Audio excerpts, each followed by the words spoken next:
Mondo yudinde tunde kod Musa jakadala kaka skiza tune mari D-Star abura chiela Rio Star abirio abura ngwen hash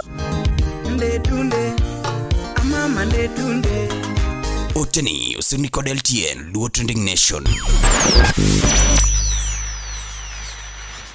Yes, niko na mugajua kaka ungeyo pile ni mapod en mana Luo Trending Nation.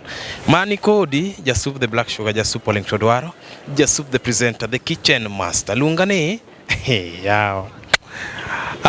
Gini wadwa kele mamit kaka upare gi kaka kupare. Watimo mo uchambuzi matin. Wangine pap ne chalo nade kaka LTN kecha thothne wachunge dieri wadwa wachunu ni ya pap de nade onagi gin nango gik mosetimore monego beni wagolo doke itu kata wanyisu kaka pile ni ya mondo mu bed chonjo samoro ng'ato nya nindo kanyo to ng'ato chamo pesani samoro nindo to ng'ato chamo talent ni koro ibedo rada wadhi bedo kanya kodo Omari Nash the CEO the chairman ong'eny gi nyinga ng'ato nyocho wacho ni endo koro nego lok kata nyinge obed ang'ocha yawa in fact comment kanyo mondo mi ikonwa erokamano bed kodwa nyaka giko Jasup Oleng Todwaro. Nyakoramogi, be isebedo gi achiedh nade ka ipenjori kama inyalo chwalo lendo magi ne jopiny. Obed lendo mag ohala, lando nyasi kaachiel kod lendo mamoko mathoth. Bas, kik ibed gi kionko moro amora ni mar LTN Luo Trending Nation ni ka nikech in. Wan kod jolendo man gi oteku, kendo nigi lony mamalo mar chwalo ni lendo meki ne oganda. Ne ler mathoth, tudri kodwa e nembniwa magin 07 1 9 2 3 2 4 kata 07 02 39 55 62 kata 07 68 21 42 45. Bende nyalo oronwa ote e luotrendingnation@gmail.com. Lendo manimba managi LTN Luo Trending Nation.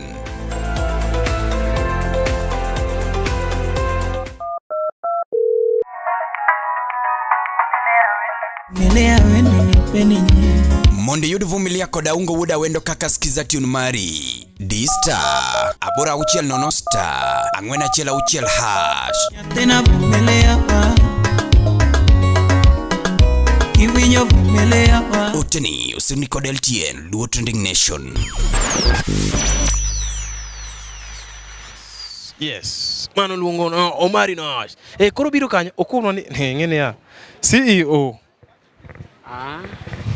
CEO. Yes. Baba Ilongo ne gik moko chapo gik machalo nango. Chuno wani koro waluongi ki isebedo back of the camera mang'eny sana. Isebedo behind the scenes. But ngene koro it is high time. Mondo jok machalo un umbe koro uchako bede mbele kamera. Wewe chako ni jok machalo un luongo gi nyingwa. Ose chopo sama koro Guarana ilongo ne Guarana the presenter yeah. Kasto wan ka indi gi Jasup kamera ni koro maru screen oningo bedni ne makore neno wan ose neno ai kamera erokamano penyo machapowa nyaka ne waae marwa nyaka gi sani watimo uchambuzi matin kacha indi kane wan marwa ne waneno ng'ato ka ng'ato ne biro kawo gire wuon mosetiyo ne ng'ato ka ng'ato ne donjo dhot mar KCC ka ong'e maber no odhi kawo gimo sebedo kotiyone matek. Exactly. To na neno kachacha ka jok moka okobiro adi are mane luongo ni majal mawero benga cha kod Osito Kale yes. Kasto gi Atomi Sifa yes. To penjo machando itona machando nagi ma gigombo ni odonje itgi maber en ya ang'o miyo jothum ka jothum ne biro omo kikombe ne mosetiyo ne matek to ji ariyo noko owuok oko mar biro kawo kombe gi to ne or mana ng'ate manodhi okawo iluonge ni Simi Kenya mano biro kawo kombe gi dibed ni nitiere kaka itiyo gi Simi achiel nitiere gik madiyo ji mopogore opogore and ng'ato ka ng'ato negi reason ne and then nokomiwa thuolo no endo mar ng'eyo ng'amo yombo kata moko yombo omiyo nitie jok mang'eny mane ok obiro ng'eni mago to sport tu nikech ne odhi otimore ni ne ok gibiro, to on the other side be ne gichak giloyo in one way or the other, and it was not a must mondo ng'ato ne nyaka bedi.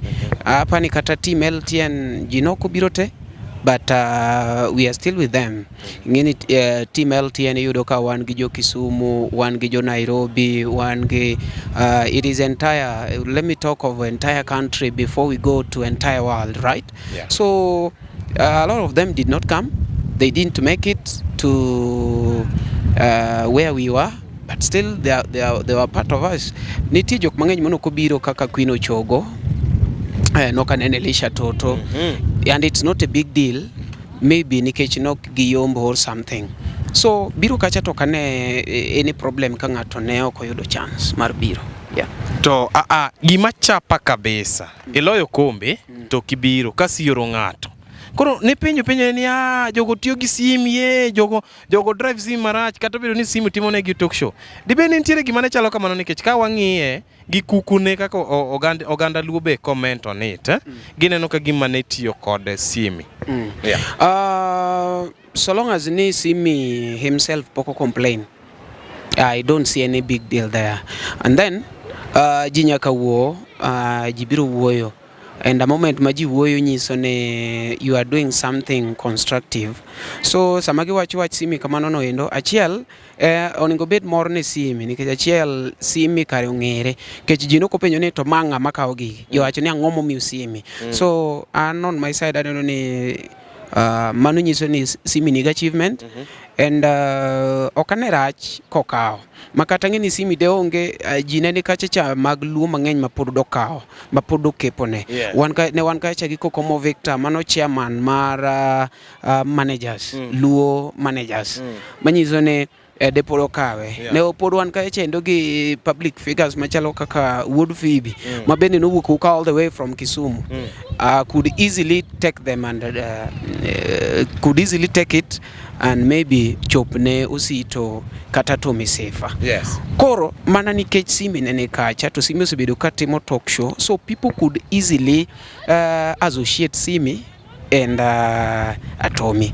Kechingeni Simi ndalo ma Tomi okwayo instruments cha ni yudo ka Simi wuotho kode mang'eny, and then yudo kata mana mono ji ni Lienda Chiaongo. Simi ne luongore ne nokelo mos mar Atomi, oluongore ga ni Atomi marwa, kata seche moko luongore ni wuod ga Atomi, wuod ga Tom. Koro I don't see a problem gi kanyo. Kasto Osito, many people came to know more about Osito a talk show mar Simi luongo ni Thundi Luo. Makata anapa na yudo stoch Osito from that part.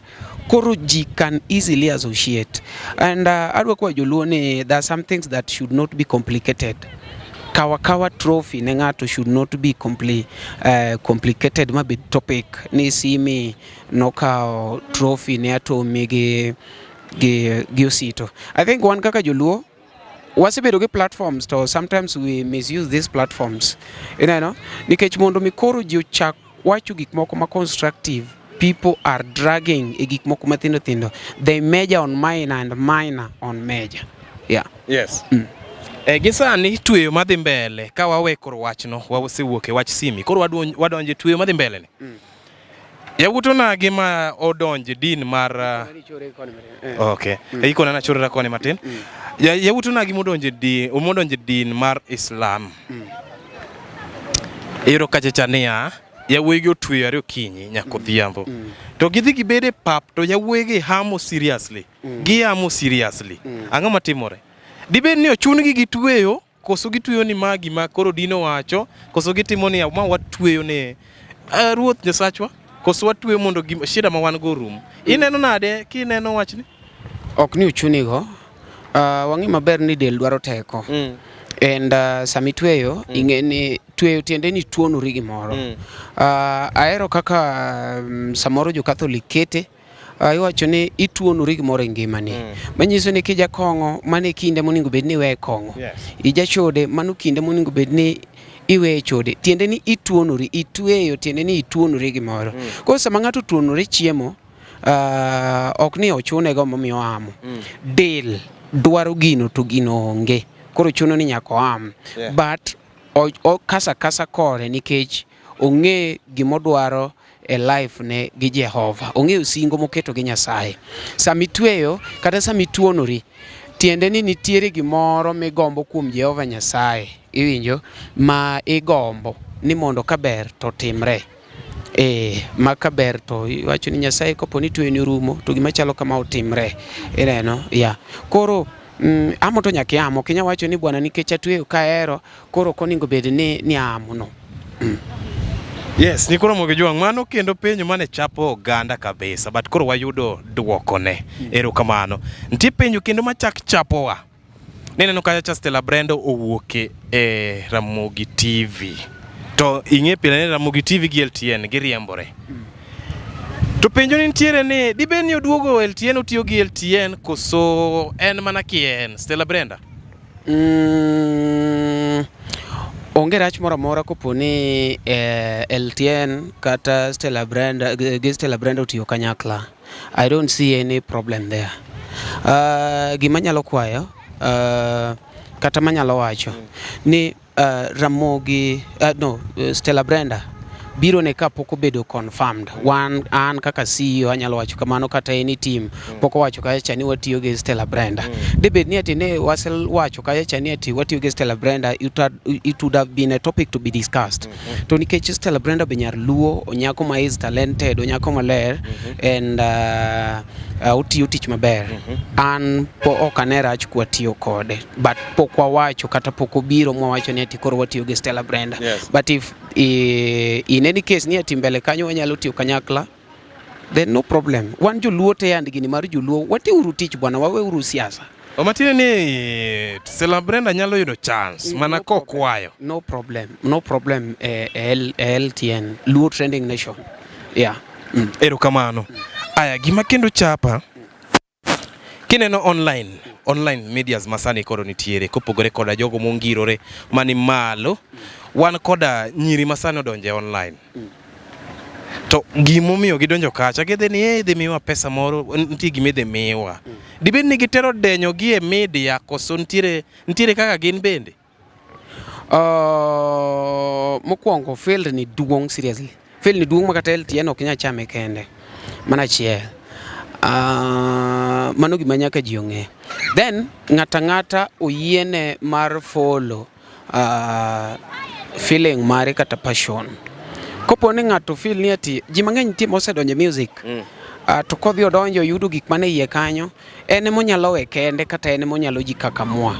And you should not discourage somebody, or you should not judge ni ma to koro donje thum mar chode. Wakaw kata mar thum. Koro ng'ato donje thum tiwacho ni nyathini to donje thum mar chode. Leave the person to be in the industry first.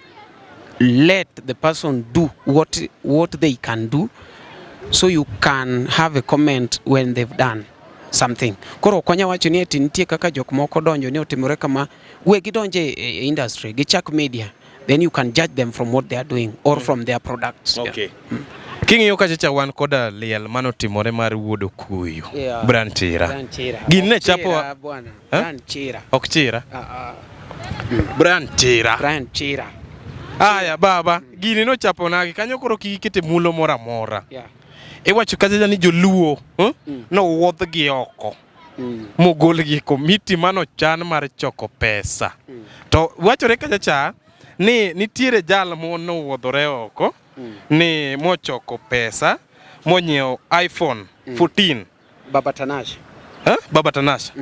Monyiewo iPhone 14 moketo fukune. Dibeni mane oyaw, dibeni mae no yawne yo maber mar yudo omuom kendo kane ng'iyo the first day manodhi ket bura mar jo TikTok te.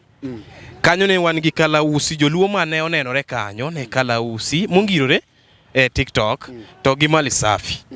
Jogi ne wuoyo sana mondo miyo ne ginenore, dwaro margi nonenore ne gibedo okang' manyime. Okang' manyime kai wache kama adier. Koro ne giketore kanyo mondo miyo oketgi one of the committees.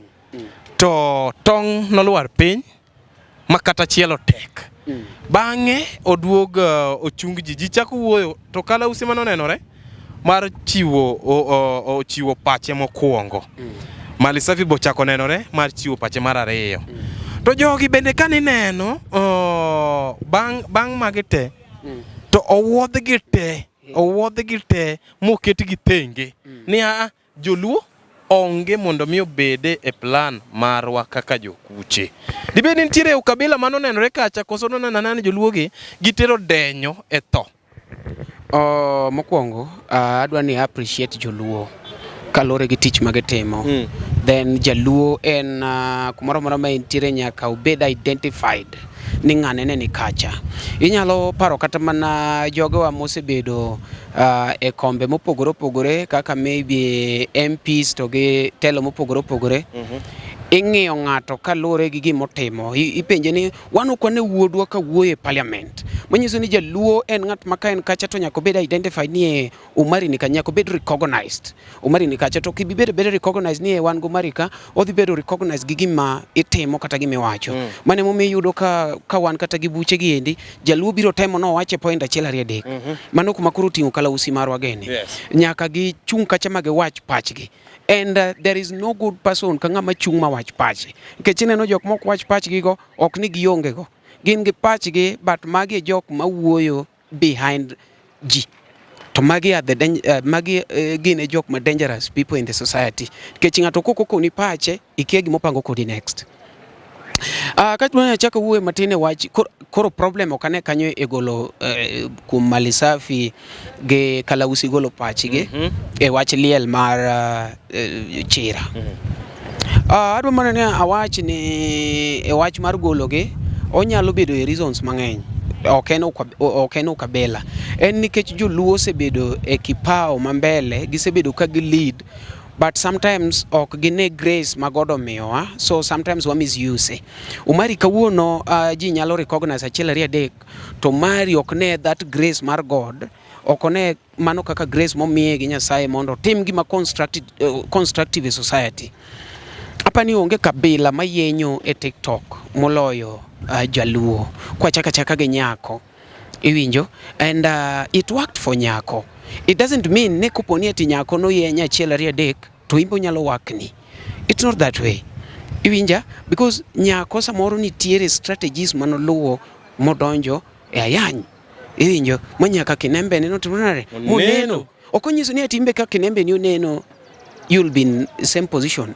Gimo wakne ng'ache cha in samoro gino kitemo to en gima kili. Mane gima samoro misleadwa. Iwacho ni life is an exam, but what is funny with it is that everyone has its own paper. Gimoket na namba chiel ino seti ni ge namba bich. Koro ke kope direct ikia no ninge duoke namba bich. Koro yini kope ni aneno ko Mari nege microphone Mari nege kia nango Mari wacho chieth guok. Then it's not working for you. Mano namba bija. In mano namba chiendi. You get it? So Joluo se bedo kipao mambele e anyo ji gen namba chiel e miel gen namba chiel e liete gi te Jaluo e namba chiel e nene kodhi live kotima ng'o timo gimoro ko Joluo ne mbele to gik mosebedo results mosebiro e bedo gi mbele no be moko ok ber ahinya kaka ji odhi e liel to iyudo ni gimoro chakwuok ni negi nindore kanyo seriously winjo mago gik ma samoro nyalo discourage ji wacho ni wan gik machalo kamako kwadware liendwa. Mar ariyo gin chamo pesa liel. Liete te mosetimore ahinya mag luoge matin sana miyudo ka pesa utigo minyalo wachi ma you can account for. Ting'eni jok matho ma ji solo negi magi public figure manyaka kabila moko sole. Koro ka giwinjo ni eti pesa nyaronagi ocham gichacha nyaka affect gi. Ngeni wan kaka LTN samoro wache kama ng'ato kawe kaka jokes, ng'ato kawe kaka wajo nyiego. Ji wache weche gi nokwa solo something of that kind. But later ineno gik makoro gichako kelo. Kabila moko cannot trust them. Why? Kechi wache ni gibro chamo pesa kaka nigi chamo ka jaber nyaronagi. No, liendwa gidhi njakore kaka negi njakore etiang ka jaber nyaronagi kaka negi njakore ka baba mona. So magi gik ma samoro bende nyalo kelo mondo mi dhiri gi chien. Ineno kacha kose golo 5 million pesa ne riembo to boy cha baba Tanasha no opogo matin oyude kaka onyanyiewo iPhone 14 modonjo go live embe onyalo ji onyalo wuotho godo iwacho ang'o wachne ok dang' awachi ni ati nopogo no unless ni obedo confirmed ni nopogo mano gima jo habari oseneno jo habari oneno but onge tangible evidence ng'eni an kaka LTN and madwa na puonju sama un koro ukawo gini ng'eni gini kaka uneno ni kaka andova go mos tu kapok ukawo gini gima nyaka uyie ni in gi evidence mar ng'ato mano to koro kata ng'ato wacho ang'o to kik chandi but kionge gi evidence to dhi kanyo mos nikech mbele kodhi olokore kata baba Tanasha nowuok oko ni kona gimomiyo wacho kamano samoro nyalo bedo ngori to nikech LTN ok wadwa ni obed kuma ji wacho ni amago rumors ti gi tangible evidence. Erokamano. Penjo ma aneno ka ogombo no ber mogik Jano the governor omadha kongo kuonde duto sama en gi pesa to ka pesa orumo nene oringo dok ka kalausi dibed ni Jano tiyo gi kalausi nikech chal omadhe gowi omadhe konge pesa ntiere kama kalausi oketo Jano tuoma kongo oketo dak mar Jano tuoma kongo to madho tuoma mare dibedi ina nade wach mi wacho ni en wach maber. You are asking a good question to a wrong person. Nikech an personally anakia kata test mar kongo mana chiel aria kia bech kongo kako chalo and everything. Koro gima dakwa ni koponi ati gime wacho no en true. Iwinjo wanyalo kaka Timbe LTN wanyalo manyo kalausi kalausi be nyalo wacho mare matin kalure gi gima timore no hindo onyalo wacho ni gini en kama kata otimore kama ke samoro gin gi personal relation iwinjo wacho ni kalausi mowuok oko ko complain koso en Jano fan mar kalausi chalni en ometho ka kalausi ene manyocha ochako gwandore ni Jano dhi marach koonge go to biro metho kone ka en matin otiyo gi kalausi lungo kombe olungo mosentiego olungo kora kiana ng'ono timore ma Jano chopa kama Jano lungo ma kombe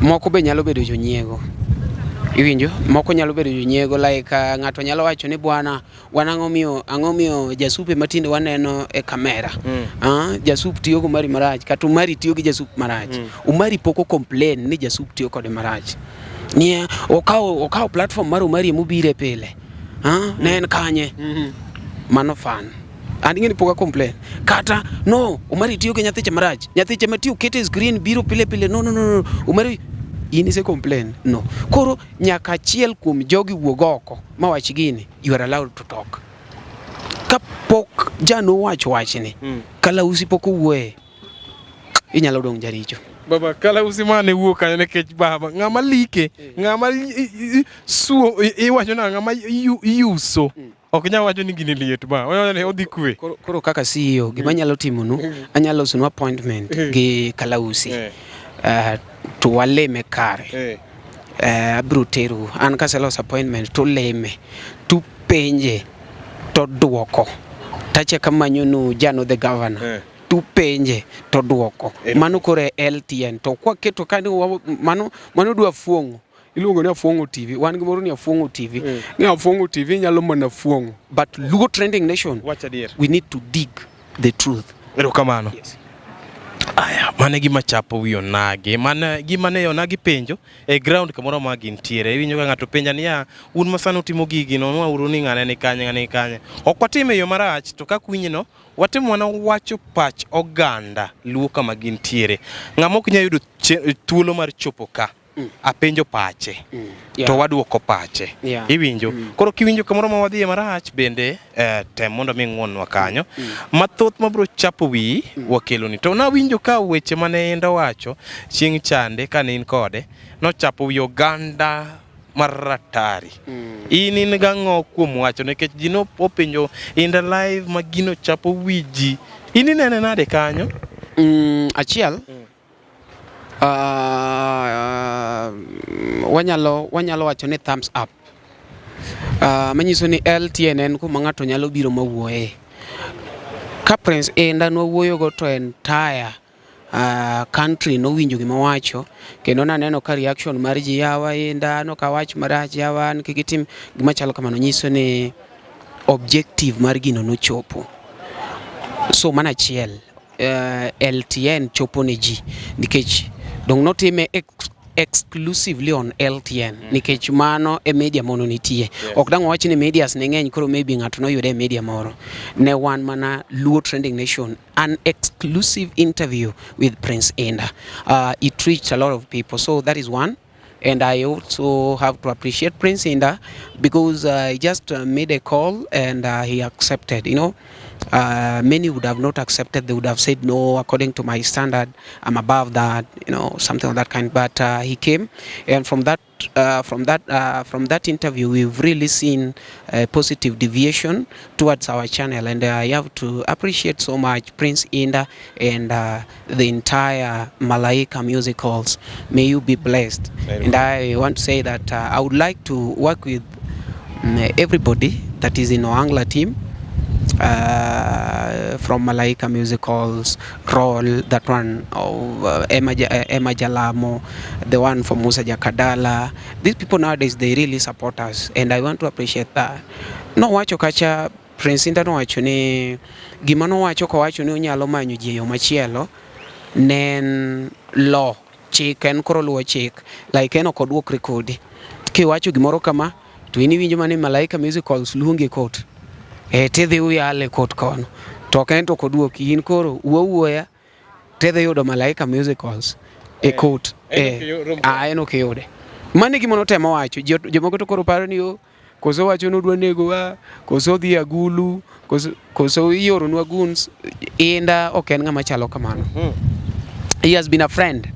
In fact, Prince Indah is the one that started allowing me a stage mare. Ma Prince Indah gi Freddy Jakadongo, mago jok mono can allow me to be on their stage. Anyalo paro ni ka Prince Indah gine security is so tight, but ne owacho ni we mano mari nyash kapod aborwako masiru aru long time ago. Koro is a good guy, ma can not do such a thing. Koro ka kiwinjo ko wacho ni yo moro no olero nyaka kacha, it's all about law. Gimoro yareti idhe wach gimine wacho no koro e court. Matin ni temo wacho ni kata wan kopo ni wabuoth matin to nitie kaka wabro lore, koro wabro yudo mondo nitie both to nitie ng'ama konyo makawuono kinyo. Weche mopondo, weche mopandi, inyenyo elela. Kineno kokuo kuomi matiende ni onge. Isebe. Ne sigana mamulo ngimani, sigand Joluo, Joajawa. Jothum mokwongo kapok waduogo kuom joangla, ong'eane life mar jothum gi familia margi. Ineno Luo Trending Nation ni ong'ala manyime mar gundho ni wechegi kaka gitimore kod ng'ama otimogi maonge deo wang'. Ochiem to chiem mariek nikech be samoro Tudri kodwa seche duto, ndalo duto, kinde duto e tong wang' mbui mar YouTube, TikTok, Facebook mondo yudu wechegi kamora mora ma intie mana kar bedo. Kete mana kae, kete mana kokidwa kete gato wabro keti gi thuon. Luo Trending Nation, ne adieri makende. What's up? Of course, I'm Jackie Diva and tuko hapa kwa Luo Trending Nation. Guys, make sure you subscribe to Luo Trending Nation. Subscribe buru for #1 Luo News. Ni hapa kwa LTN. Make sure you subscribe, you hit that notification bell so that you can be notified anytime they upload a new video. Guys, till next time.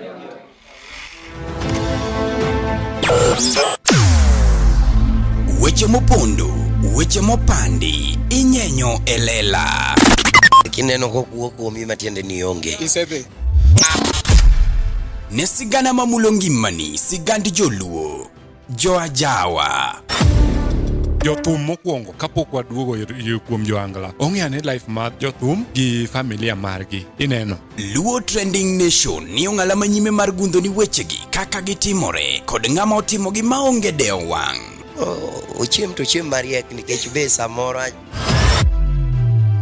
Tudri kodwa seche duto, ndalo duto, kinde duto e tong wang' mbui mar YouTube, TikTok, Facebook mondo yud weche gi kamora mora ma intie mana kar bedo. Kete mana kae. Kete mana kokidwa kete ka to wabro keti gi thuon. Luo Trending Nation, ne adieri makende.